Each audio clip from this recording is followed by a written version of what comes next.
Merhaba, hepiniz hoş geldiniz. Bugün Sümer, Akkad ve Asur mitolojisi hakkında, bu üçü hakkında konuşacağız. Esasına bakarsanız bu üç mitoloji birbirinden ayrı değil. Birbirinin devamı ve tedricen gelişmiş mitolojiler serisi.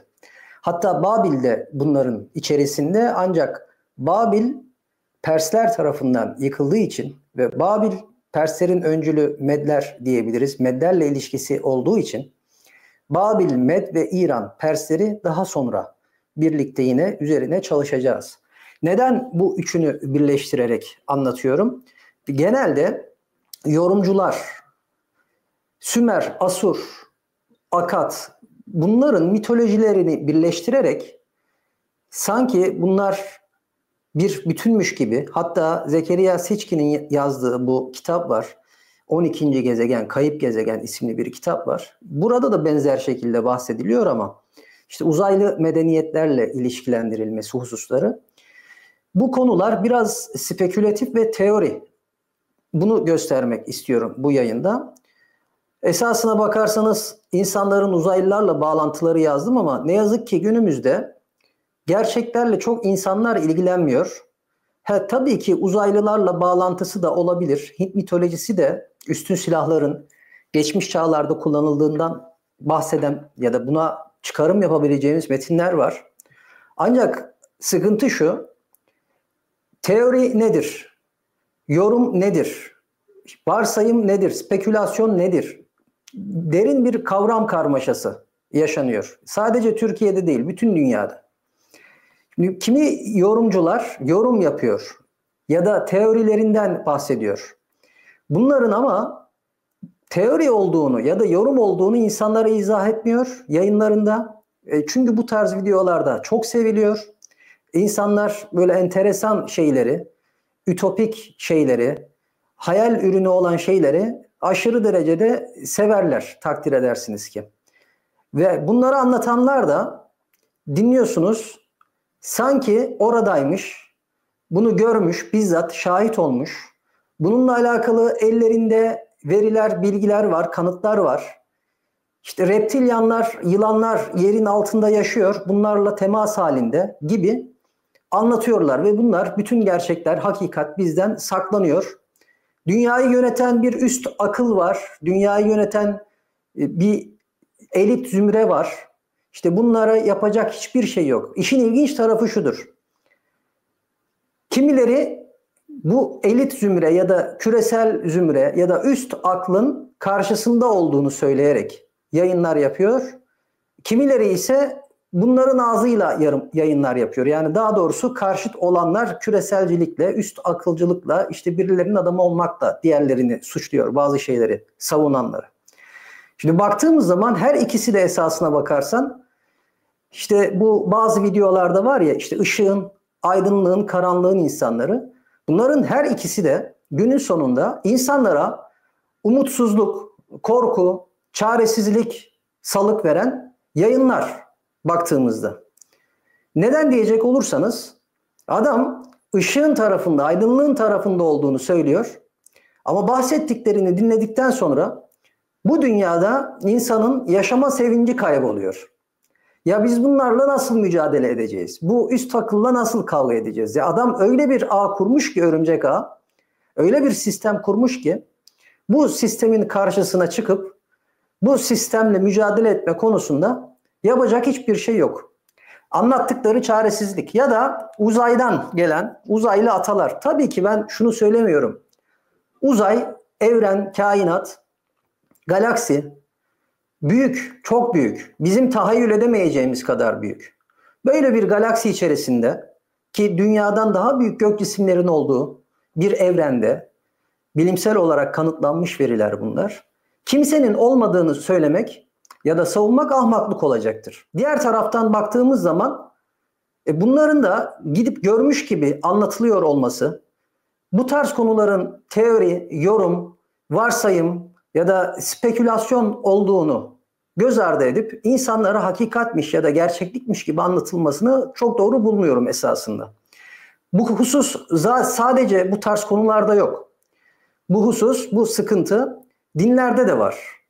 Yani bir dinle alakalı bir şey anlattığınızda, bir insanları inandırmak için bir kıssaya bağlarsanız buna, uydurursanız yani bir şey, bu anlattığınız şeyin içerisinde bir Hazret ünvanı geçirirseniz, Hazreti işte Ömer, Hazreti Muhammed, Hazreti Ali derseniz, karşınızdaki insan ne yazık ki hiç sorgulamadan söylenilen şeyin doğru mu yanlış mı olduğunu bile akıl muhasebesinden, akıl süzgecinden geçirmeden kabulleniyor.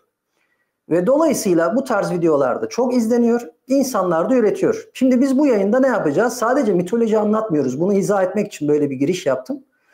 Mitolojileri anlattığımızda, Sümer, Akkad, Asur dediğimizde tanrıların isimleri nasıl gelişmiş ve değişmiş, tanrıların rolleri nasıl değişmiş, bunları göreceğiz. Ve sistem zaman içerisinde nereden nereye evrilmiş, bunu da idrak etmiş olacağız. O yüzden Sümer, Asur, Akkad, bu üçünü birden inceliyoruz. Kanalı takip etmeyi, beğenmeyi, paylaşmayı, yorum yapmayı unutmayalım. Sümer'e baktığımız zaman milattan önce 4000 ve 2000 yılları arasında bir uygarlık. Akkad, Asur.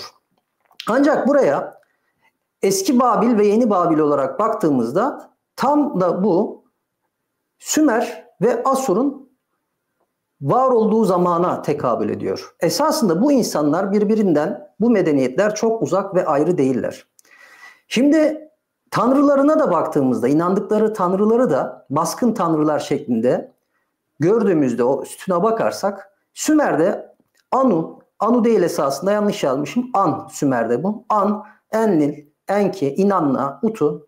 Bu tanrıların hepsinin bütün bu medeniyetlerde olduğunu görüyoruz. Akkad'da Anu olmuş. Asur'da Aşur olmuş. Babil'de Marduk olmuş. Daha ön plana çıkan tanrı bunlar. Ve bunların sadece Sümer, Akkad, Asur ya da eski Babil'de Babiller yok.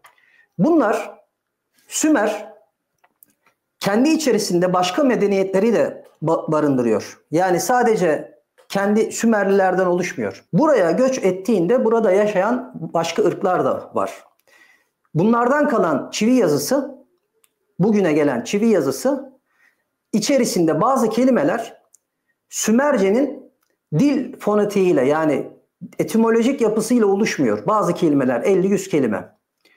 İşte bahsettiğim o Gutiler örneğin, Gutileri barbarlar olarak tanımlıyorlar ve batılarından akınlar düzenleyen barbarlar olarak metinlerinde tanıtıyorlar. Sümerlerle birlikte yaşayan Akkadlar Tevrat'ta, Yahudi midraşlarında karşımıza Amoritler olarak çıkıyor. Amoritler olarak biliniyorlar Akkadlar. Akkadlar Semitik halklardandır. Şimdi Semitik halk nedir? Semitik toplumlar nedir? Semitik toplumlar, Sami ırkı dedikleri insanları konuştukları dillere göre sınıflandırmışlardı eskiden. Şu an DNA'larına göre sınıflandırıyorlar. Semitik halklar dediğimizde aklımıza ne gelir?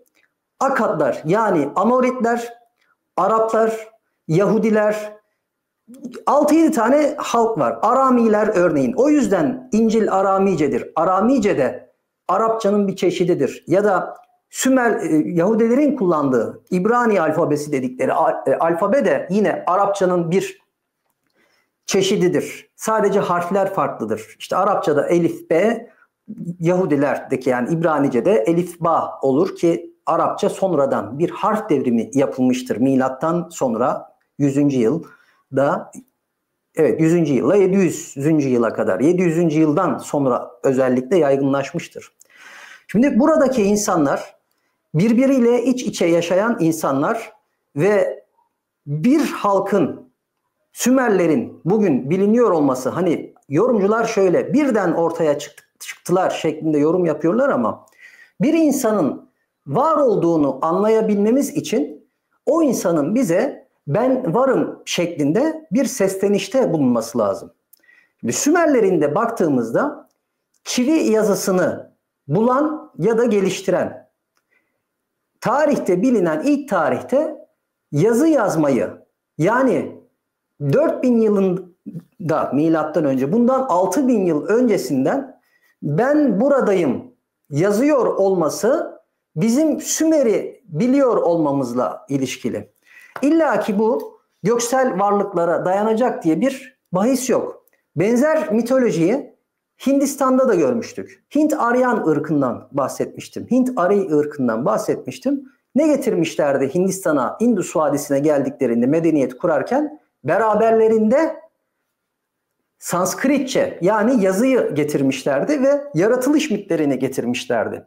Burada da benzer bir olay söz konusu. Sümer, Akkad, Asur, bu üçünden bahsedeceğiz. Milattan önce 4000 yılından milattan önce 612 yılına kadar birbiriyle komşu olan, ortada Akadların, güneyde Sümerlerin ve kuzeyde de Asurların bulunduğu bir halk topluluğu bunlar. Ve birbirleriyle de iletişimi var. Özellikle Sümer ve Akadlar birbiriyle iç içe geçmiş, birlikte yaşıyorlar diyebiliriz. Targon'un Sümer şehirlerini birleştirmesi de Akadların bir isyanı olabilir. Çünkü kendilerini tanrısallaştırıyor bu insanlar. Şimdi bu tabloda neyi görüyoruz? Bu tabloda da tanrıların isimlerini görüyoruz. Sümer'de, Akkad'da sadece Sümer'le ilişki içerisinde değil, aynı zamanda Babil'le de ilişkisi var. O yüzden hem Sümer'in, Sami ırkları yani, hem Sümer'in hem de Babil'in etkisinde kalıyorlar. Zaman içerisinde, süreç içerisinde de bu etkiyi zaten yaptığımız okumalarda görüyoruz. Tanrıların isimlerinin değişmesi gibi. Bu tabloda da onu göstermeye çalışıyorum. Şimdi Anunnaki büyük tanrı grubu olarak biliniyor. Tiamat Babil'le alakalı bir tanrıdır. Marduk Babil'le alakalıdır. Enlil ve Enki Sümer'den gelir. Akkad ve Babil'de baktığımız zaman özelliklerine, tanrıların özelliklerine baktığımız zaman Sümer'de en büyük tanrı olan Enlil gücünü kaybediyor Akkad ve Babil'de. Enki yine gölgede kalıyor. Hani bilgelikle ilişkilendiriliyor ama yine özelliği biraz böyle geri planda kalıyor. Asur zaten farklı bir şey. Yani Asur kafayı yemiş bir toplum diyebiliriz. Asur'a da geleceğiz. Yani Asur'da artık bir tane tanrı var. Çok da fazla mitolojilerle ilgilenmiyorlar zaten. Aşur. Aşağıda baktığımız zaman Sümer tanrısı, burada Anu yazmışım ama tablo yanlış olmuş. Bu An. Akkad'da Anu, Asur'a geldiğimizde Aşur. En büyük tanrı. Her yerde Aşur karşımıza çıkar. Sümer'de yine Enlil, Akkad'da karşılığı Ellil ya da Enlil, El-İlah, El-Lil, bununla da ilişkilidir. Akkadların Sami ırkından olduğunu unutmayın. Asur'da Marduk karşımıza Marduk olarak çıkıyor. Yine Babil'den etkilendiklerini düşünebiliriz. Enki, Ea olarak evrimleşiyor Akkad ve Asur'da. İnanna, İştar ve Babil'e de bu şekilde devam ediyor. İnanna, İştar oluyor. Utu, Şamaş, tanrı Şamaş olarak evrim geçiriyor. Tanrılar bu şekilde devam ediyor. Şimdi baktığımızda dostlar Sümer tanrılarına, Sümer nasıl bir devlet? Sümer'de şehir devletleri var. Tek bir devlet yok. Sümer'de Ur, Uruk, Nippur, Eridu şehirler var.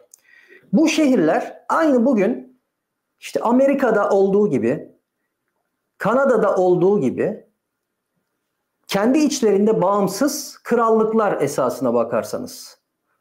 Dolayısıyla bu krallıkların bağımsız olmaları, yaptıkları tapınaklar, zigurat diye isimlendirilen tapınaklar, piramitlere benzeyen tapınaklar yapıyorlar.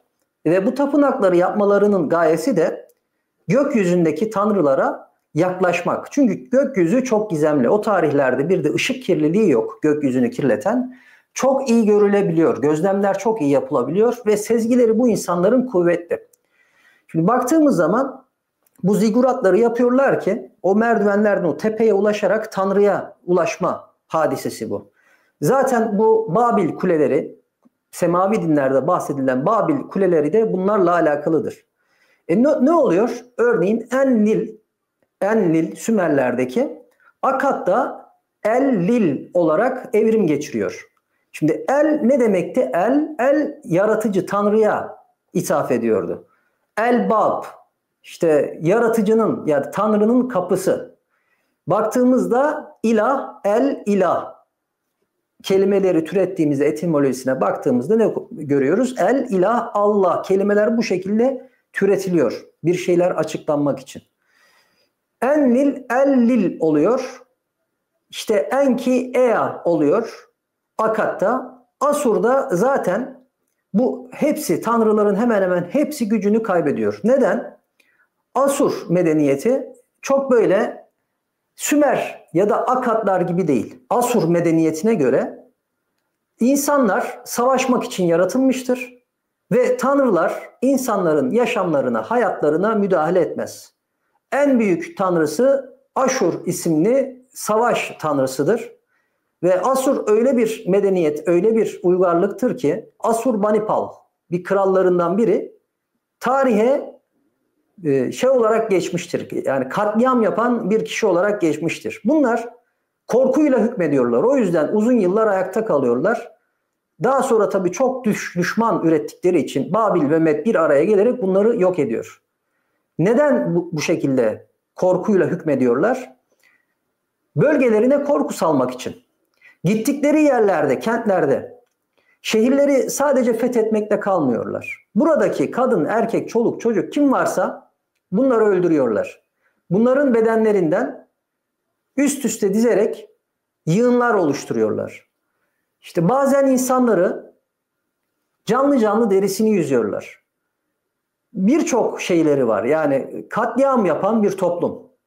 Bu Asurlardan o yüzden çok fazla bahsetmemize gerek yok. Bahsedecek bir şey de yok esasına bakarsanız. Neden? Bu nedenden ötürü adamlar savaştan başka bir şey düşünmemişler. Bunların tek gayesi sınırlarını genişletmek, hükmetmek ve yönetmek. Şimdi baktığımızda Sümer'de geliyorlar Mezopotamya'ya, Güney Mezopotamya'da bir uygarlık kuruyorlar. Burada ilk şehir devletlerini kuran Sümerler. Burada Ur, Uruk, işte bugün Nippur, Eridu şehirlerini kuruyorlar. Bu şehir devletleriyle mitolojiler üretiliyor. Mesela mitolojiler de farklı farklıdır. Yorumcular bu mitolojileri şey olarak anlatırlar. Hepsini bir olarak görürler. Bir olarak anlatırlar. Enki ve Enlil'i. Enki ve Enlil arasındaki mücadeleden en çok bahsederler örneğin. Ama baktığımızda örneğin Nippur şehrinin yöneticisi Enlil'dir. Eridu şehrinin yöneticisi Enki'dir. Enlil daha çok düzeni ve otoriteyi sağlar. Daha sert bir tanrıdır. Şehrin tanrısıdır. Ama Enki insanların sadece tanrılara ya da yöneticilere hizmet etmek için yaratılmadığını savunur. Bu insanların aynı zamanda gelişmek, kendilerini geliştirme hakları olduğundan da dem vurur. Şimdi baktığımızda diğer tabletlere, bahsedilmeyen tabletlere bu medeniyetlerde şunu görüyoruz. Bu medeniyetler aynı bu Tanak kitabında geçen Yahudilerin özellikle Tevrat'taki göç yaptıklarında yanlarında götürdükleri hayvanları, köleleri kayıt altına almaları gibi bu medeniyetlerde de kral örneğin bir tapınak görevlisine hediye eder. Hediye ettiğinde tutulan kayıtlar, taş tabletler neyse bugüne ulaşan bu kayıtlarda görürüz ki kral işte 10 tane kadın, 5 tane erkek, 20 tane süt çocuğu bakın süt danası değil, 20 tane süt çocuğu hediye ediyor. Bunun yanında işte 3 tane mimar, 4 tane sanatçı, tam rakamlar aklımda değil, takdir edeceksiniz ki. Ama insanlar hediye edilebilen varlık, yani insanlar insan değil bu tarihlerde iktidarı ele geçiren insanları hediye olarak dahi bir başkasına verebiliyor. Böyle bir ortamdan bahsediyoruz. Ve doğal olarak işte Enlil'in özellikle mesela Enlil'in bir de aşkı var. Ninlil onun da ismi. Aralarında bazı geçen işte bahisler var. Enlil evlenmek istiyor Ninlil'le ancak evlenilmesine tanrılar panteonu izin vermiyor. Şimdi bana göre bu tanrılar panteonu izin vermeyen daha sonra birçok kere beraber oluyorlar. Bir sürü çocukları oluyor. Her seferinde Enlil kılık değiştiriyor. Sürgün ediliyor filan. O arada Ninlil takip ediyor. Şimdi hikaye çok detayına girmeyeceğim ama burada bahsedilen tanrılar panteonu esasına bakarsanız buradaki yöneticiler. Şimdi şöyle düşünün. Bugün bir devlet, herhangi bir devlet ortadan kalktı. 1000 yıl sonra gelen uygarlıklar ne buldu? O devletle alakalı kayıtlar buldu. Bir anayasa kitapçığı buldu. Anayasa kitapçığı buldu. Şimdi okuyor adam. Bir devlet var. Ama devlet tüzel kişiliğe hayır. Bir kişi değil yani devlet. Bir kurum. Kurumların da tüzel kişilikleri vardır. Mesela şirket deriz ama o şirketlerin de kendi kişilikleri vardır. Şirketin parasını kafanıza göre hesaptan çekemezsiniz. Devlet de tüzel bir kurumdur. Esasında devlet diye bir şey yoktur. Millet vardır. Şimdi o adam onun anayasasını da buluyor. Tüzel bir kurum. Devlet görünmez bir varlık olduğu için devleti doğaüstü bir şey olarak algılayabilir 1000 yıl sonra gelen insanlar. Burada da böyle bir bahis söz konusu bence. Burada devleti yönetenler, işte Enlil, Enki, İnanna gibi varlıklar ya da daha sonra İştar olan bu varlıklar, bu kişiler ya da şahıslar o günün yöneticileri, düzeni sağlayan, yöneten varlıklar. O yüzden Nippur şehrini Enlil işte daha böyle sert yönetirken, daha organize ve insanlara çok fazla hak tanımazken, diğer tarafta Eridu şehrinde Enki insanlara daha fazla haklar tanıyıp insanların kendilerini geliştirmesinin yolunu da açan bir kişi, bir kral olduğunu söyleyebilirim. Geri dönersek bunlarla alakalı bir sürü şey var, yorum var. İşte uzaylı ve Anunnaki teorisi var. Düşmüş melekler olduğunu iddia edenler var. Zaman yolcuları olduğunu iddia edenler var. Atlantis'le bağlantısı olduğunu iddia edenler var. Bunların reptilyan olduklarını, reptilyanlarla ilişkisi olduklarını, yani insan değil de farklı yaratıklar olduklarını iddia eden, devler olduklarını iddia eden anlatanlar var. Genetik mühendislikler var. Bir sürü teori var. Burada sıkıntı şu değil esasına bakarsanız. Burada mevzu, yayının başında da bahsettiğim üzere, evren uçsuz bucaksız bir deniz, bir umman. Şimdi bu ummanda kalkıp bizden başka kimse yaşamıyor demek ahmaklık olur. Mutlaka birileri yaşıyor. Ancak bu teorileri gerçekmiş gibi anlatmak, bu teorileri hakikatmiş gibi anlatmanın doğru olmadığını düşünüyorum. Bu sadece tabii ki şeyde de yok, teorilerde de yok. Bu geçmişten beri gelen bir şey. Örneğin şurası, ikinci kısım. Düşmüş melekler, Nefilimler teorisi. Şimdi burada gördüğünüz Nefilimler teorisini gösteren bir şey. Nefilimleri gösteriyor. En soldaki yerde anlatılan bir hikaye var. Şey yapmadım ama şöyle bir bakayım görebilirsem, çok küçük yazılar. Ve bir nevi dahi kainatı müvekkel olan melaikedendir ki onların, tam göremiyorum ama onların hanesine vaat edilenler, yazılar çok küçük göremiyorum arkadaşlar. Daha önce de şey yapmadım, okumadım ama diğer metinde biraz daha görünür gibi. Harut ve Marut bunlar ki melaikedendir. İbn Abbas radıyallahu an İdur, Hazreti Adem aleyhisselam cennette uryan çıktı. Melaike Adem'in ul haline nazar eyledi şeklinde Harut ve Marut'u anlatıyor. Hikayesini anlatayım bunu size. Harut ve Marut Nefilimlerden başlayalım. Nefilimler teorisi. Bunların düşmüş melekler olduğunu, daha önce düşmüş meleklerden de Ölü Deniz yazmalarının bir parçası olan Enok kitabını yorumlarken bahsetmiştim. Enok kitabında da bu. Düşmüş meleklerden bahsederler. Düşmüş melekler İslam literatürüne de geçmiştir haliyle. Bu kaynaklar zaten Osmanlıca kaynaklar. Bazı kelimeler değiştiği için mesela ittüler diyor ama ittüleri kullanmıyoruz bugün. İttüler de olabilir, pettüler de olabilir. Şu eski kullanılan kelimeler, sözlük alıp bakmak gerekiyor, Osmanlıca sözlük. Şimdi bu Harut ve Marut yaratılan bu insanoğlunu beğenmiyorlar. Çok iddialı konuşuyorlar ya Allah'a karşı. Hani bu insanlar günah işliyor. Yapmaması gereken şeyleri yapıyorlar. İşte insanların kusurlu olduğunu söylüyorlar. Allah da bunları, bu iki meleği dünyaya gönderiyor. Hatta deyiş odur ki Bu iki melek çok güzel bir kadın görüyorlar yolda. Bu kadına aşık oluyorlar. Bu kadınla birlikte olmak istiyorlar. Kadın bunlara birlikte olmak için şartlar koşuyor. İşte diyor ki çocuğu öldürün ya da içki için şartlar koşuyor. Çocuğu öldüremeyiz. İşte bu Allah masum birini öldürdüğümüz için bize ceza verir diyorlar. Daha sonra içkiyi içiyorlar. Çocuğu öldürüyorlar. Kadınla birlikte oluyorlar. Böyle hikayeler var. Farklı hikayeler. Yani farklı formatları da var bu hikayenin. Bir formatı da ne örneğin bu hikayenin? Geliyorlar buraya Babil'de, Yeni Babil'de insanlara büyü öğretiyorlar. Büyü yapmayı, tılsım yapmayı öğretiyorlar.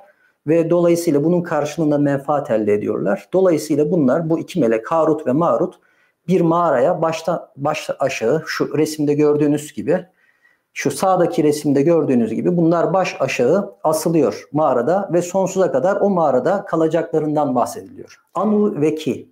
İşte bunlardan da yeryüzü ve gökyüzü, bu ikisi de birleşir. Bazı anlatılara göre Sümerler'de Enlil bu ikisinden olur. Ama bazı şehirlerde Enki'nin daha güçlü olduğu, bazı şehirlerde Eridu gibi daha tersini söylerler. Mesela Enlil An ve Ki'nin çocuğu değil, Enlil Ay tanrıçasının yarattığı, Nimma isimli tanrıçanın yarattığı çocuk. Onun da farklı isimleri var. Birden fazla ismi var.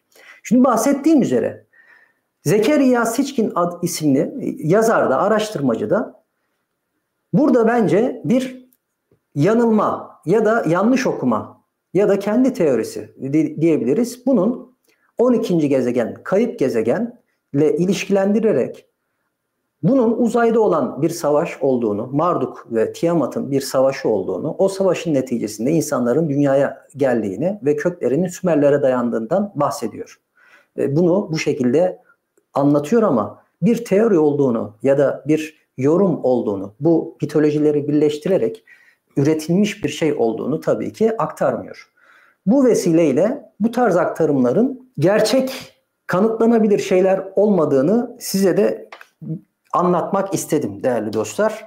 Şimdi gördüğümüz üzere teknolojik gelişmeler dinlerin bu gücünü biraz ortadan kaldırdı. Biraz değil, bayağı bir kaldırdı. İnsanlar daha spiritüel şeylere yönelmeye başladı.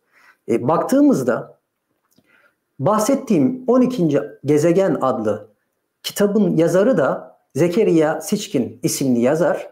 O da Yahudidir. Şimdi din arkadaşlar, inanç çok güçlü bir silahtır. Ve bu din silahını, bu inanç silahını başkasının eline bırakmak çok tehlikeli bir şeydir. Çünkü din üzerinden anne evladını bile reddeder. Bakın, bir evladı en çok sevecek varlık annedir. Anne din üzerinden evladını reddedebilir. Dine inanmadığı için ya da dini teamülleri uygulamadığı için cezalandırabilir. Din bu kadar güçlüdür. Din her haneye girer. Bu nedenle bugün mesela bakıyorum, yeni New Age diye adlandırıyorlar. Burada da var bu. Sadece Türkiye'ye özel bir durum değil. Bütün her yerde, Amerika'da, Avrupa'da, Kanada'da her yerde olan bir değişim bu. Baktığımızda yeni üretilen inanç sistemlerinin de yazarların kim olduğuna yine ne görüyoruz? Samilerin olduğunu görüyoruz. Yani adamlar sanki eğer bir şey değişecekse, insanlar bir şeye inanmayı bırakıp yeni bir şeye inanacaksa bunu da üreten biz olmalı ve din silahını elimizde tutmalıyız düşüncesinde. Platon'un o kitabında, diyaloglarında geçen Atlantis ve Mu. Bu kişi, bu yazar Hindistan'a gittiğini, akaşik kayıtları, metinleri gördüğünü, esasında bakarsanız dünyadaki uygarlıkların Atlantis ve Mu'nun panteonları olduğunu, yani Atlantis ve Mu yok olduktan sonra, yıkıldıktan sonra ne oluyor? Mu ve Atlantis, bu buradan kurtulanlar, hayatta kalanlar, işte bir kısmı Indus Vadisi'ne geliyor, Hindistan'ı kuruyor. Oradaki Dravidleri teşkilatlandırıyor. Bir kısmı işte Mezopotamya'ya geliyor. Güney Mezopotamya'da ne yapıyor? İşte bir medeniyet kuruyor. Yani bu uygarlıkların Atlantis ve Mu'nun kalıntılarının bunu yaptığını izah etmeye çalışıyor. Bu şekilde açıklamaya çalışıyor. Burada soru işareti şu: bu teoriler neden her zaman belirli bir zümre tarafından üretiliyor? Neden kimse kalkıp ya arkadaş bugün yaptığımız gibi Sümer, Akat, Asur dediğiniz bu medeniyetler birbirini devam eden, birbirinin devamı medeniyetler, birbiriyle ilişki içerisindeler ve tanrıların isimleri kendi kültürlerine göre değiştirmişler. Sümer'de insanın yaratılışı, evrenin yaratılışı nasıl olmuş? Sümer'de Namnu, ilksel su var. İlksel sular Namnu. Namnu'dan An ve Ki ortaya çıkıyor. An Ki, En Ki. Daha sonra bu An Akat'ta Anu'ya dönüşüyor. Anun Ki, Anun Naki şeklinde göksel tanrılar bu şekilde isimlendiriliyor. Bir de Gigi diye tanrılar var. Bunlar da yersel tanrılar. Yani göksel tanrıların bir alt panteonu. Şimdi baktığımızda başlangıçta ne vardı burada? Doğal olarak başlangıçta sadece Namnu isimli ilksel sular vardı. Bu Namnu'dan ne doğdu ne üredi? An ve Ki isimli yer ve gök iki varlık türedi. Ve bu varlıktan daha sonra bazı şehirlerde, örneğin Nippur şehrinde Enlil oldu, bazı şehirlerde Enki oldu. Enlil'in olduğunu söyleyen şehirlerde daha sonra Sümer şehirlerinde bu Enlil'in geri kalan Dünya, Venüs gibi gezegenleri yarattığını ve tanrıları yarattığını aktarırlar. İşte daha sonra ismi Akatlarda İştar olan tanrı ve İnanna Venüs mesela bunu kim yaratıyor? Enlil yaratıyor. Enlil aynı zamanda işte ay tanrıçasını yaratıyor. Ama bu yaptığı sistemde, kurduğu sistemde yani Nippur şehrinde bir baskın bir tanrı. Yani organize bir tanrı. İnsan neyden oluyor? Diğer bütün mitolojilerde gördüğümüz gibi yine insan kilden yani topraktan yaratılıyor. Kilden yaratılıyor. Sümer'de kile yani toprağa ek olarak tanrıların özü insana aktarılıyor.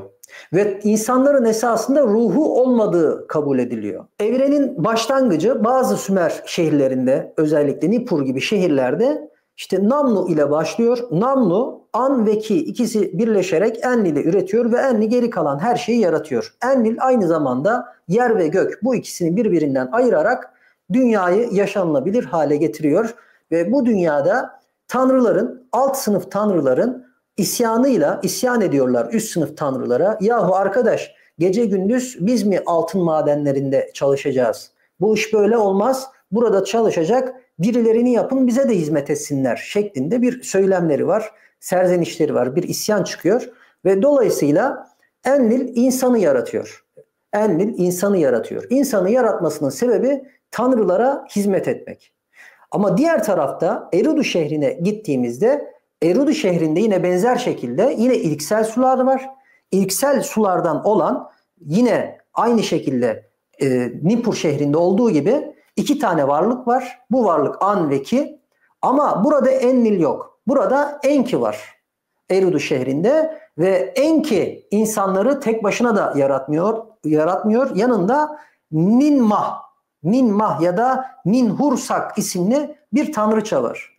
İşte bu ikisinin de kimi zaman bilim adamı olduğunu söylüyorlar ama bu yaratma yarışının Enki ve Ninmah değil Enki ve Enlil arasında olduğunu aktaranlar var. Esasında bu şehirde Eridu'daki mevzu Enki ve Ninmah arasında geçiyor.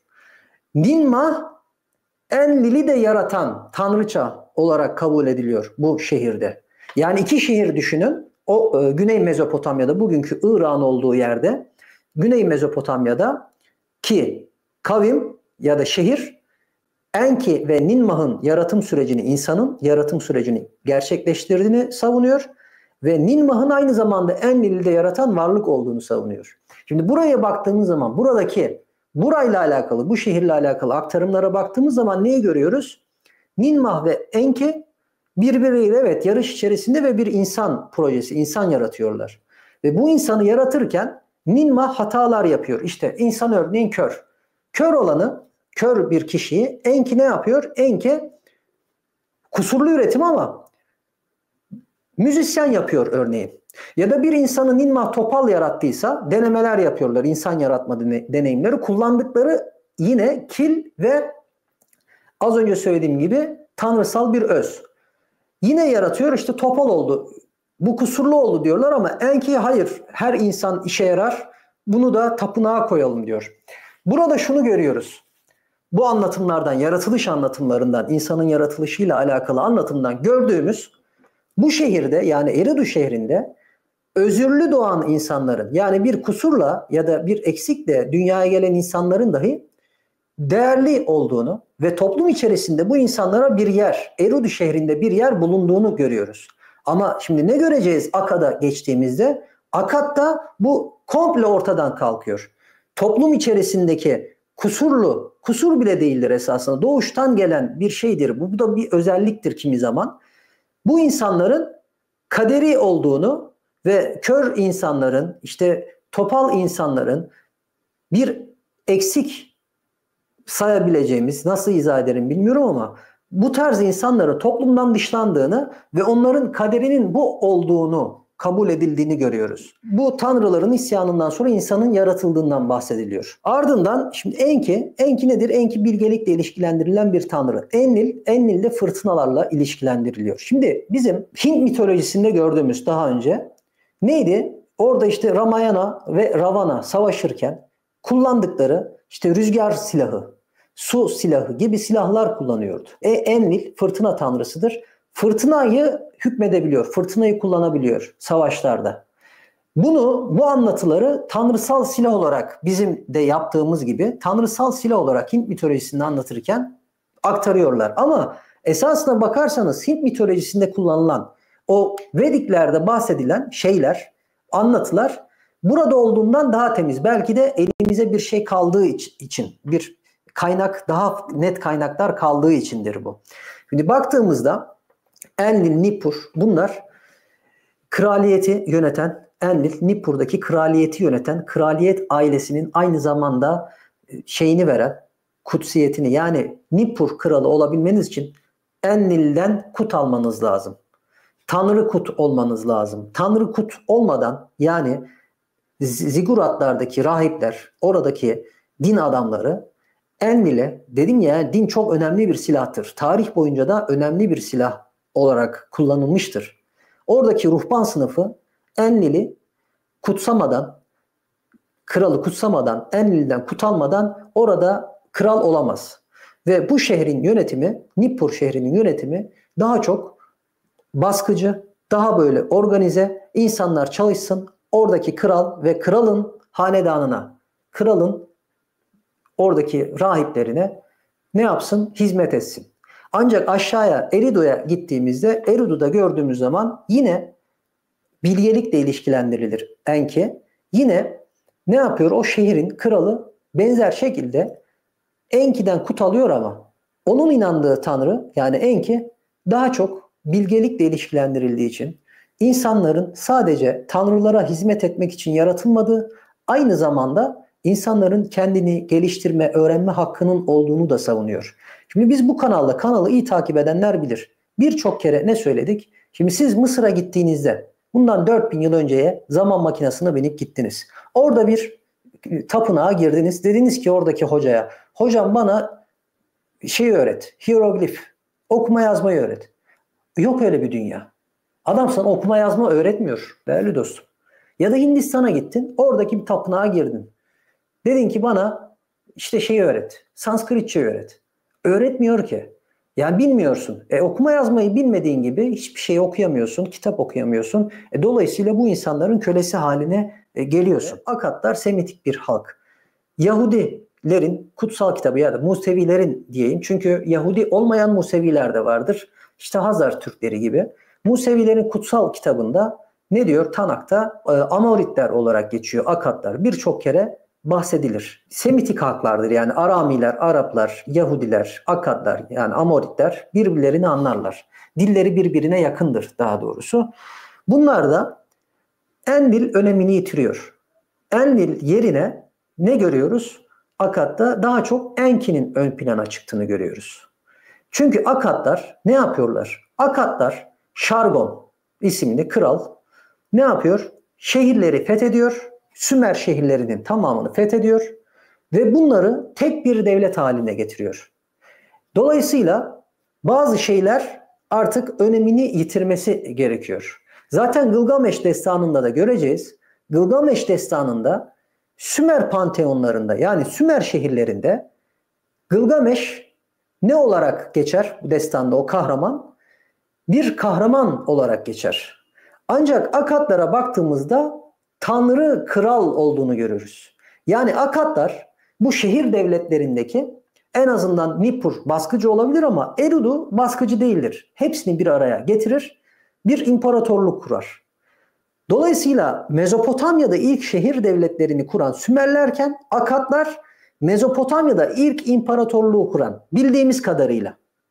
Bildiğimiz bu. Çünkü daha geriye gidersek bizim orada Şanlıurfa fotoğraflarda Göbekli Tepe'de 8000 milattan önce 8000 9000'e dayanan arkeolojik şeyler var, buluntular var. Yani bundan 10.000 yıl öncesine dayanıyor. Burada ama bildiğimiz ilk bizim bölgede o Mezopotamya'da uygarlığı kuran, imparatorluğu kuran Akatlardır. Akatlarda Enki'nin ismi değişiyor. Enki Ea ismine dönüşüyor. Yaratılış mitolojisinde Akatlarda yaratılış mitolojisi de biraz daha detaylı hale geliyor. Akatlar biraz daha Sümerlerden de gelen bu yaratılış anlatısını geliştiriyorlar. Şimdi Sümer devletlerinde ne vardı? İlksel sular, Namnu vardı. Namnu'dan An ve Ki olmuştu. Burada ilksel sular ikiye bölünüyor. Apsu ve Tiamat olarak. Şimdi uzaylı teorilerinden bahseden, uzayla ilişkilendiren kişiler de Sümer'i atlıyorlar. Direkt Akkad'a geçiyorlar. İki tane. Babil'de de bu şekilde devam ediyor bu arada. Apsu ve Tiamat iki tane güç olduğundan bahsediyor. Ama Sümer'e geldiğimizde Sümer'de bu yok. Sümer'de sadece ilksel sular var. Konunun başında bahsettiğim, dedim ya, bir süreç var. İnsanlar kendi yorum yapıyor. Yani Sümer'i alıyor, Akkad'ı alıyor, Babil'i alıyor, Asur'u alıyor, hatta Hititleri alıyor bakın. Ama Hititlerden olduğundan bahsetmiyor. Şimdi Güney Mezopotamya'da Sümerler var. Evet. Ortasında işte Akatlar, altında da Asurlar. 3 tane medeniyet. Ama yukarıda bir de Hititler var. Hititlerden kalan yazıtlar. Yani Fırat ve Dicle'nin, Fırat Nehri bizim orada ya, Fırat'ın yukarısında da bir medeniyet var.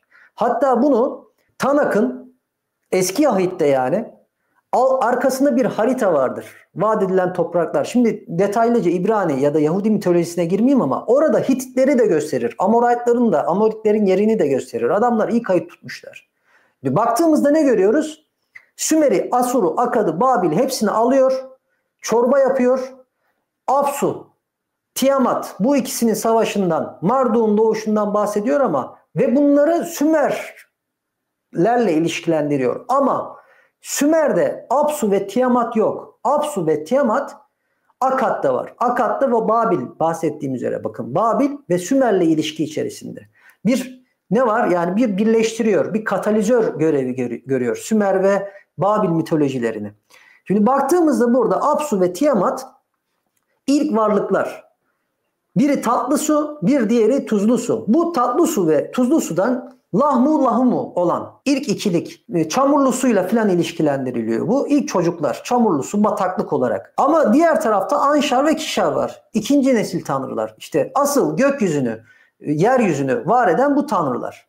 İşte Anşar, burada da tabloda da görüyorsunuz. Gökyüzü, Kişar yeryüzü. Anu göklerin tanrısı. Anu da yine bunlardan oluyor. Akatlara geçtiğimizde Anşar ve Kişar'dan oluyor.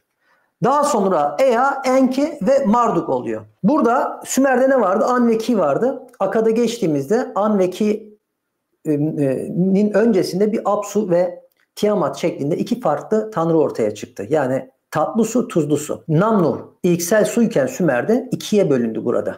Ve ardından yine gök ve yer yaratıldı. Gök ve yerden isimler değişti. Gök ve yerden, An ve Ki'den bir varlık oldu. Ne oldu? Bakın Akkad'da Enki oldu. Enlil önemini kaybetti. Enlil'in yerine Marduk geçti. Marduk nereden geldi? Marduk Babil'den geldi. Tiamat nereden geldi? Babil'den geldi.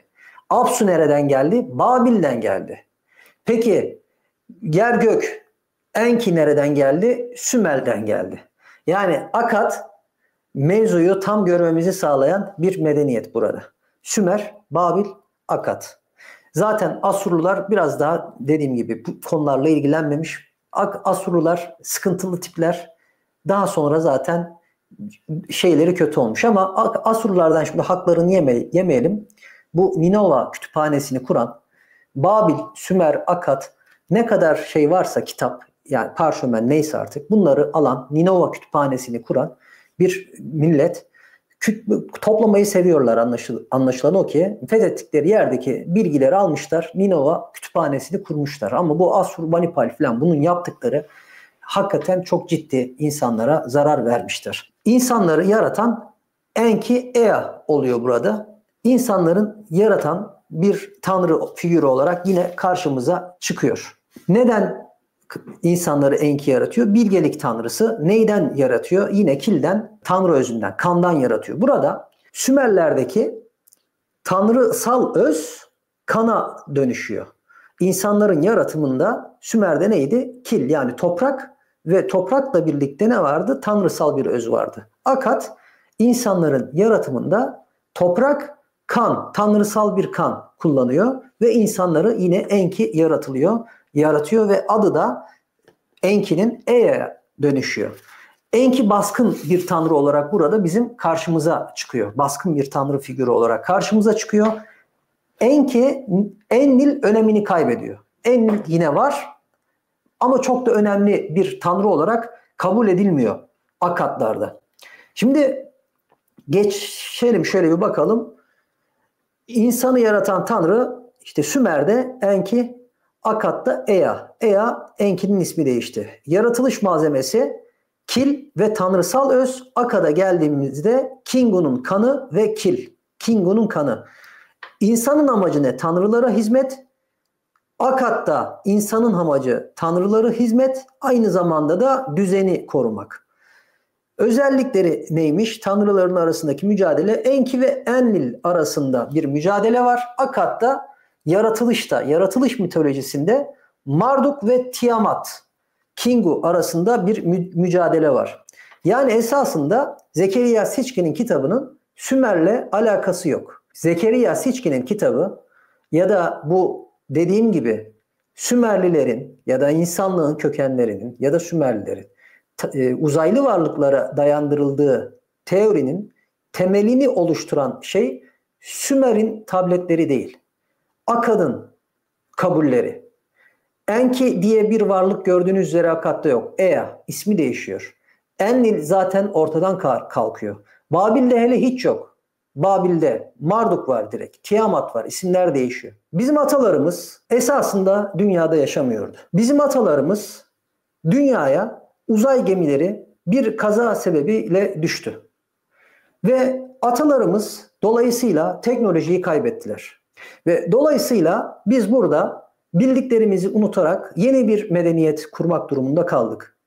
Ve sahip olduğumuz ekipmanlar, teknolojiler ve yaşadığımız ülkenin o gelişmişliği, geldiğimiz yerin gelişmişliğini bir sonraki jenerasyonlara, nesillere aktaramadık. Dolayısıyla nasıl aktaracaktık ki zaten? Hologramı nasıl anlatalım? Hologramı hiç görmemiş bir çocuğa. Armudun tadının nasıl olduğunu nasıl izah edelim hayatında armut yememiş bir çocuğa? Ve yıllar geçtikçe biz her ne kadar trigonometri, işte metafizik, teorik fizik anlatmaya çalışsak da bu akıllar bunları algılayamadı. Bizim anlattıklarımız mitolojilere dönüştü. Bu da benim teorim olsun. Şimdi tufan hadisesi. Sümer'de de tufan var. Tufan hadisesine geçelim. Sümer'de de tufan var. Akkad'da da tufan var. Asur'da da tufan hadisesi var. Asur'dan bahsetmeyeceğim çünkü Akkad'ın aynısı. Babil'i zaten gelecek hafta konuşacağız. Şimdi tufan neden oluyor? Sümer'de olan tufanın sebebi Enlil insanların çok gürültü yapmasından ve fazla üremelerinden rahatsız oluyor. Çok çocuk doğuruyorlar. Bundan rahatsız oluyor. Ve bu insanları ne yapmak istiyor? Yok etmek istiyor. Ardından tufan gönderecek. Tufan göndermeye yapıyor. Karar veriyor. Burada Enlil bu kararı verirken Sümer'de örneğin kimseden izin almıyor. Yani kafasına göre verdi bu kararı. Ancak Enki bu hoşuna gitmiyor. İnsanların tamamen yok edilmesi. Hoşuna gitmiyor. Ve Ziyusudra isimli bir insana diyor ki Dostum sen bir gemi inşa et ve bu gemide aileni al, hayvanlardan al, tohum mohum bir şeyler al. Burada Enlil bir tufan oluşturacak. Sen bu tufandan kurtul. Sen iyi bir adamsın. Bu da Enki'nin dediğini yapıyor. 7 gün ve 7 gece durmadan sağanak yağışlar, işte tsunamiler, şudur budur neyse dünya helak oluyor. Herkes gidiyor ve bu Ziusudra sular çekilince 7. günün sonunda hayatta kalıyor.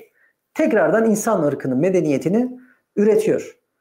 Tabii ki burada Enlil daha sonra hatasını da kabul ettiğini aktaranlar bazı yerlerde böyle geçer. Enki'ye teşekkür ettiği, insan ırkının tamamen yok olmasını engellediği için teşekkür ettiğinden bahsedenler var.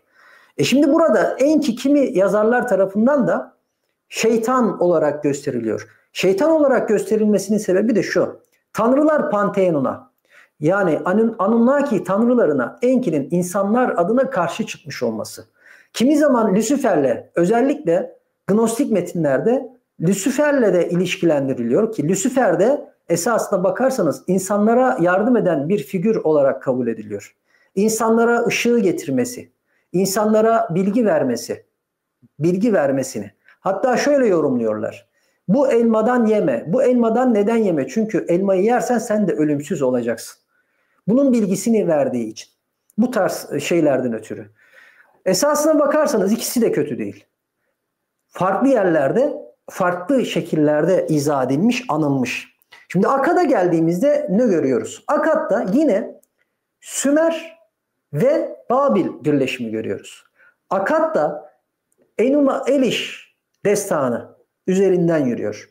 Şimdi Sümer direkt Gılgameş destanı ile alakalı ama bu kısımda Gılgameş değil Enuma Eliş tufan hadisesi, yaratılış hadisesi Akkad'da daha çok Babil'den etkilendiğini görüyoruz. Neden? Burada Ziusudra ismi Utna Piştim ismiyle değişiyor. Hadise nasıl? Hadise burada biraz daha farklı. Çünkü neden? Sümer'de Tanrı yani kahraman bir kraldı.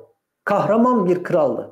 Her ne kadar Nippur şehrinde kral biraz böyle baskıcı olsa da insanlara haklar verilmişti. Özellikle Eridu şehrinde. Şimdi burada baktığımız zaman Akkad'da Enlil kendi adına dahi karar veremiyor. Sümer'de olduğu gibi. Bakın Tanrı bile kendi kafasına göre karar veremiyor. Burada çünkü merkezi bir otorite var. Artık Akkad'da Tanrı krallar dönemi başlıyor. Krallar dünyadaki, yeryüzündeki gölgesi bile değil. Direkt Tanrı kral, Kut almış. Tanrı Kut olarak devleti yönetiyorlar. Bu ne yapıyor? Bu şeyin, milletin, medeniyetin mitine de yansıyor.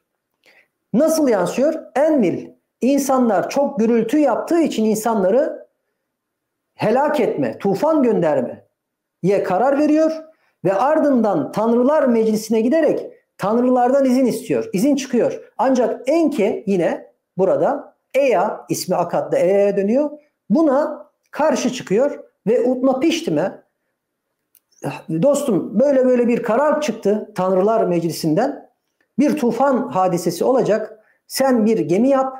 Ardından işte bu gemiye sevdiklerini, aileni, dostlarını topla. Bu tufandan kurtul şeklinde bir tavsiyede bulunuyor. Burada tufan hadisesinin biraz daha detaylandığını görüyoruz. Neden? Babil'den alıyor çünkü. Sümer'de işte tufan bitti. 7 gün 7 gece yağmur yağdı. Tufan bitti. Ve ardından işte Ziusudra kurtuldu. Kurban kesti tanrılara, mevzu bitti. Akkad'da öyle değil. Akkad biraz Sümer'den aldı. Biraz Babil'den, Enuma Eliş'ten aldı. Birleştirdi, meç etti. Katalizör belirttiğim üzere. Utnapiştim 7 gün 7 gecenin sonunda sular çekildi ama suların çekildiğini nasıl anlıyor? Suların çekildiğini 3 tane kuş gönderiyor. Güvercin, güvercinden sonra kırlangıç, kırlangıçtan sonra karga. Şimdi bu 3 kuşun ilk ikisi geri geliyor. Güvercin ve kırlangıç. Karga geri gelmiyor. Neden karga geri gelmiyor? Çünkü karga bilge bir kuş. Güvercin büyüdüğü, yetiştiği yere alıştığı zaman güvercini saldığınızda bir yere gitse bile orada bir kara parçası varsa bile geri döner. Kırlangıç da yuvasına bağlıdır benzer şekilde. Ama karga öyle değildir. Karga bulduğu zaman kara parçasını ya gideyim de ben geri döneyim demez. Karga geri dönmeyince Utna Piştim anlıyor ki sular çekilmiş. Eklenen bu. Biz bunu daha sonra nerede görüyoruz? Daha sonra biz bunu Babil'de zaten görüyoruz. Peki yeni Babil'de, eski Babil'de değil, ikinci Babil'de yani. Babil'de görüyoruz. Bu Babil'e kim gelmişti? Bu Babil'e Yahudiler gelmişti. Babil sürgününe. Daha sonra biz bunu aynı benzer şekilde İsrailiyat'ta görüyoruz. Nuh tufanı hadisesini. Yani Babil sürgününe geldiklerinde Nuh tufanı hadisesini Yahudilerin kitaplarına eklediğini görüyoruz. Tufan isim neye döndü? Zî-Sudra, Utnapiştim'e, Utnapiştim Nuh'a döndü. Peki Nuh ne yapıyordu? Nuh peygamber gemi yapıyordu. O da güvercin kuşunu salıyordu. Güvercin geriye ağzında bir zeytin dalıyla döndüğü vakit suların çekildiğini anlıyordu. Zeytin dalıyla dönmesi de yine bir alegorik, metaforik anlatım, sembolik anlatım.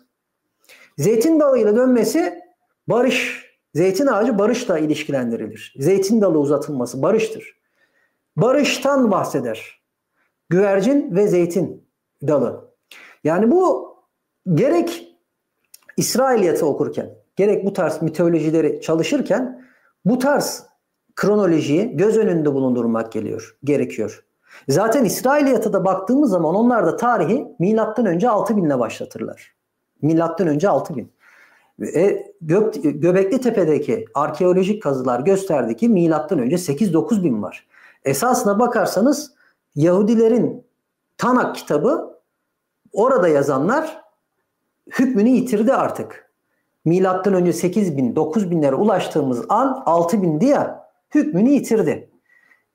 Daha geçmişi var, daha öncesi var. Peki öncesi hakkında elimizde bir bilgi var mı? Yok ne yazık ki. Olduğu zaman onları da öğreneceğiz. Gılgamış destanında ne geçiyor arkadaşlar? Bu 3 Asur, Akkad, Sümer bunların hepsinde olan bir destan. Bu destandaki fark şu. Daha önce de bahsettim esasında yayının başında. Bu destanda şöyle bir husus var. Gılgameş Sümer'de daha çok kral bir kahraman. Kahraman bir kral ya da Akkad'da şehir devletleri işgal edilerek Şargon tarafından merkezi bir imparatorluk kurulduğu için Akkad'da biz kahramanımızın tanrı krala döndüğünü görüyoruz. Asur'da ne görüyoruz? Asur'a gelince savaşçı bir kral olduğunu görüyoruz. Gılgameş destanının bile Asurlular tarafından kendi dünyaya baktıkları, kendi anlayışlarına uygun bir şekilde evrim geçirdiğini görüyoruz. Dolayısıyla bu milletler her ne kadar iç içe ve birbirine yakın yaşamış olsa da zaman içerisinde, zamanın gereği, zamanın ihtiyaçlarıyla mitolojilerinde şekillendiğini gösteren en güzel örneklerden biridir Mezopotamya mitolojisi. Benim baktığım pencereden anladığım.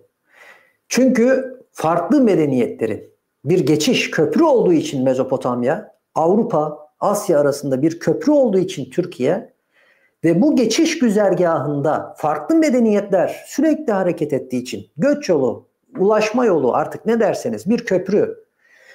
Dolayısıyla çok fazla iç içe geçmiş medeniyetler var. Yayının başında da gösterdim işte Amoritler var. İşte kara kafalı dedikleri bir medeniyet var. Kara kafalılar ismi aklıma gelmiyor. Onların kendi şeyi de var. Amoritler var, Akatlar var, Asurlar, Babiller, Persler, Medler var, oğlu var. Yahudiler, Aramiler, Türkler herkes var. Şimdi böyle olunca kardeşim ne yapıyor bak. Adam bir şeyi öğreniyor, bir mitolojiyi alıyor, hop kendine eviriyor. Tanrı Enkiya, Ea olsun, şu olsun, bu olsun kendine eviriyor. İhtiyacına göre kullanıyor. Sümer'de kahramanken kral, Akkad'da tanrı kral oluyor, yönetici, tam hakimi. Geldiğimizde Asur'a savaşçı kral oluyor. Neden? Asur zaten savaş bahsettiğim üzere. Yani savaşalım, fethedelim, öldürelim, kan banyosu yapalım kafasında bir medeniyet. Bu nedenle adamlar ilgilenmemişler. Yok insan neyden yaratıldı? Yok efendime söyleyeyim İştar ne yapar, ne içer? Bu tarz konularla ilgilenmemişler. Şimdi Gılgameş haliyle Asur'dan anlatmayacağız. Akkad'dan anlatıyor olacağım şu an Gılgameş'i. Gılgameş dostlarım bir kral. Bu kral da yine böyle biraz zalim, biraz nobran, biraz böyle celalli bir kral.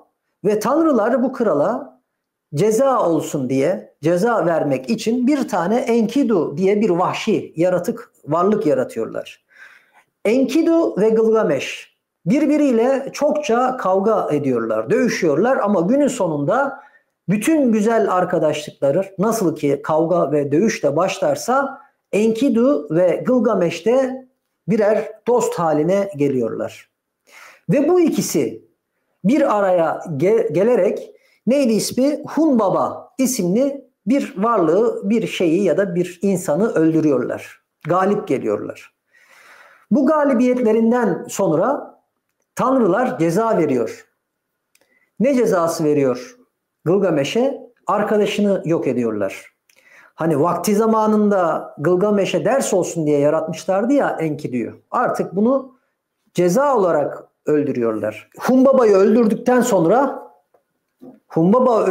sonra İştar aşık oluyor ve başka bir Uruk şehrine bela gönderiyor. Neyse burada mesele bu değil. Mesele şu değerli dostlar. Gılgameş, asıl üzerinde duracağım beni ilgilendiren konu şu. Gılgameş arkadaşı öldükten sonra ölümsüzlük iksiri arıyor. Ölümsüzlüğe ulaşmak istiyor. Tufandan sonra Utnapiştim'i tanrılar tufandan kurtulduğu için ölümsüzlükle ödüllendiriyor. Sümer anlatılarına göre Gılgameş Ziyesudra, Akkad anlatılarına göre Utnapiştim'i bulup ölümsüz olmayı hayal ediyor. En sonunda ama buna ulaşıyor yani Utnapiştim'i, Ziyasudra'yı, iki farklı mitolojinin iki farklı kahramanı ya da Yahudi mitolojisindeki Nuh buluyor. Ondan ölümsüzlüğü öğrenmek istiyor. Ancak Utnapiştim, tek isim söyleyeyim, Gılgameş'e ölümsüzlüğün tanrıların bir hediyesi olduğunu ve böyle bir bilgi olmadığını kendisinde söylüyor.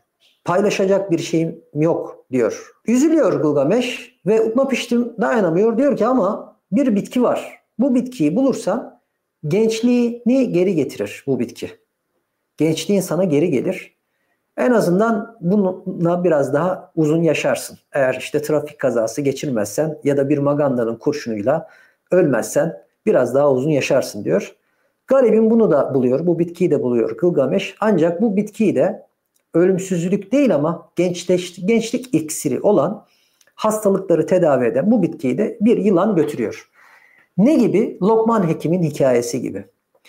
Ne gibi arkadaşlar? Bu mitolojilerde ta bugün bile bakın Erzurum, ben aslen Erzurumluyum. İstanbul'da doğduk büyüdük ama bizim oralarda al karısı hikayesi vardır. İşte loğusa kadınlara, hamile kadınlara ve kadın işte doğum yaptıktan sonra bir 40 gün, 35 gün, 40 gün musallat olan bir şeytan, bir cinden bahsedilir. Bu ta buralara gelir. Bakın tabletleri bulmamıza bile gerek yok dostlar. Bu Sümer tabletlerini bulduk yani. Bulmamıza bile gerek yoktu. Sümer tabletlerinde Lilitu olarak geçer bu. Lilitu. Lilitu nedir? Gece cini, gece şeytanıdır Sümer tabletlerinde. Dolayısıyla gece şeytanı, gece cini ne yapar? Bu çocukları, yeni doğmuş çocukları kaçırır. Kadınlara musallat olur. Hamile kadınlara musallat olur. Bakın bu tabletleri hiç bulmasak bile Erzurum'a gidip orada bugün işte 55-60 yaşlarında bir kişiye sorsanız, deseniz ki böyle böyle işte bir hikaye anlat bana deseniz, onun anlattığı hikayede al karısı diye bunu görürdünüz. Akatlara geldiğimizde bu Lilith olarak geçiyor ve aynı hikaye Tevrat'ta, İsrailiyat'ta Lilith, Adem'in ilk karısı, cinlerden olan ilk karısı olarak geçiyor Tevrat'ta. İkinci karısı da Adem'in Eve, ikinci karısı. Kur'an-ı Kerim'de zaten ne Havva'nın ismi geçer ne Lilith'in ismi geçer. Hasılı dostlar, burada Gılgameş destanını hiç bulmasak bu tabletleri, Lokman Hekim'in hikayesini yine Doğu Anadolu'da anlatılarda duyabilirsiniz. Bu anlatılar tabletler elimize geçmese bile mitolojik anlatımlar binlerce yıl dilden dile dolaşarak isimler değişerek, efsaneler şeklinde günümüze ulaşır dostlar. Buraya kadar yayını izlediğiniz için teşekkür ederim. Yayını beğenmeyi, paylaşmayı, sosyal ağlarınızda yorum yapmayı unutmayın lütfen. Destekleriniz için de tekrardan teşekkür ediyorum. Hepinize esenlikler dilerim.